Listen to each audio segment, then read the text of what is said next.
یہ جو ریویو والا معاملہ ہے شاید وہ بہت ہی سگنیفیکنٹ ہے۔ 63A کا جو پریزیڈنشل ریفرنس میں ریویو آیا تھا کہ ووٹ کاؤنٹ نہیں ہوگا، شاید اس کیس کی بنیاد جو ہے اس والے ریویو کو دوبارہ کرتے ہوئے پھر آگے معاملہ چلے۔ آپ اس کے اوپر کیسے دیکھتے ہیں؟ بہت شکریہ ندیم صاحب۔ ریویو کا سکوپ جو قانونی طور پر ہم نے دیکھا ہے وہ تو بہت محدود ہوتا ہے۔ اب پورے کا پورا فیصلہ جو ہے اس کو بدل دینا اور نئی راہ اختیار کرنی، نئی اوپینین بنانا، یہ بہر صورت سپریم کورٹ کے اختیار میں ہے، وہ جو بھی چاہے کر لے۔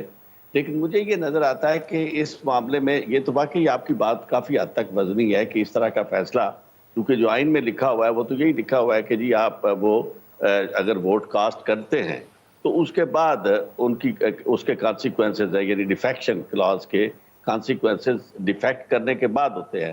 اور ڈیفیکٹ کا آپ کیا کریں گے جب وہ ووٹ ہی ان کا کاؤنٹ نہیں ہونا، تو پھر بے پروف ہی ہوگے جو جن کا ووٹ کاؤنٹ نہیں ہونا، وہ جا کے جانتے بوجھتے یعنی ووٹ ڈالیں گے اپنی پارٹی لائن کے خلاف۔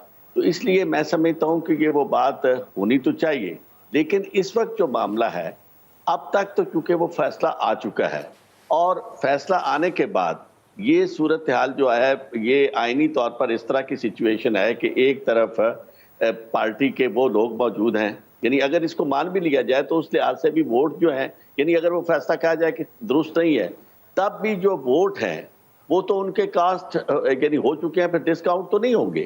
پھر تو اس کے مطابق جو کاف ہے ان لوگوں نے ووٹ ڈالے ہیں۔ اور دوسری بات یہ ہے کہ جو لکھا ہوا ہے اس میں آئین میں، راجہ صاحب مجھ سے بہتر جانتے ہیں، نوجوان ہیں ہمارے، بہت پیارے ہیں، کہ یہ لفظ بڑے کلیئرلی ہیں کہ دو علیحدہ علیحدہ صورتیں ہیں۔ ایک ہے رول پارلیمانی پارٹی کا، ایک ہے پارٹی ہیڈ کا۔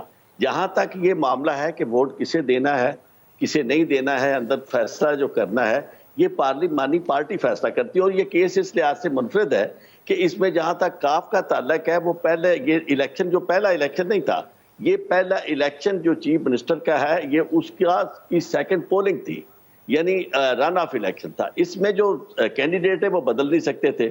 پارلیمانی پارٹی آلریڈی فیصلہ کر چکی تھی کہ جناب یہ ہمارے کینڈیڈیٹ ہوں گے۔ جب کینڈیڈیٹ ہو گئے تو اس کے بعد دوبارہ، اس وقت تو الیکشن نہیں ہوا، لیکن جب دوبارہ الیکشن ہوا تو اس میں وہی کینڈیڈیٹ تھے۔ اب جو انسٹرکشن آؤٹ آف بلو جو نکال کے دی ہے انہوں نے، اپنے جو ڈپٹی اسپیکر صاحب تھے، وہ لیٹر انہوں نے اس وقت نکالا ہے جب وہ ووٹ کاسٹ کر چکے تھے۔ تو نہ تو انہیں اس سے پہلے پتا تھا کہ اس کے کیونکہ اگر انہیں پڑھ کے سنایا جاتا پھر فیصلہ کچھ اور ہوتا کہ کیا وہ کرتے ہیں یا نہیں کرتے۔ اور پھر دوسرا عملی طور پر سب نے ووٹ جو ہے وہ ایک طرف کاسٹ کر دیے، تو اسے پارلیمانی پارٹی کا فیصلہ ہی سمجھا جائے گا، اور پارلیمانی پارٹی کے فیصلے کا ہی ذکر 63A میں موجود ہے۔ اور دوسری کلاس جو صورتحال ہے، پارٹی کے ہیڈ کا رول وہ اس وقت شروع ہوتا ہے جب وہ لوگ ووٹ کاسٹ کرتے ہیں اور وہ پارٹی لائن کو عبور کرتے ہیں اور ان کی انسٹرکشن کے خلاف، پارلیمنٹری پارٹی کی انسٹرکشن کے خلاف ووٹ کاسٹ کرتے ہیں، تو اس کے بعد رول شروع ہوتا ہے پریزیڈنٹ کا۔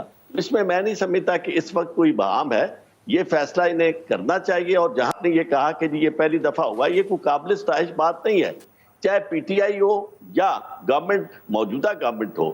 آپ پرائم منسٹر ہاؤس کے اندر بیٹھ کر سارے اکٹھے ہو کر یہ کہتے ہیں، دھمکی دیتے ہیں کہ جناب ہم اس کو نہیں مانیں گے، اور اس طرح کی زبان استعمال کرتے ہیں۔ اس سے میں سمجھتا ہوں کہ یعنی ادارے تو ظاہر ہے کہ موجود رہیں گے، لیکن ہم نے ان کی جو بے توقیری کر دی ہے، اس کا امپیکٹ یہ ہوگا، انارکی بہت زیادہ پہلے بھی پھیل چکی ہے، اور آہستہ آہستہ اس کا امپیکٹ جو ہے وہ اثرات اس کے بالکل زیادہ تیزی سے ہو رہے ہیں۔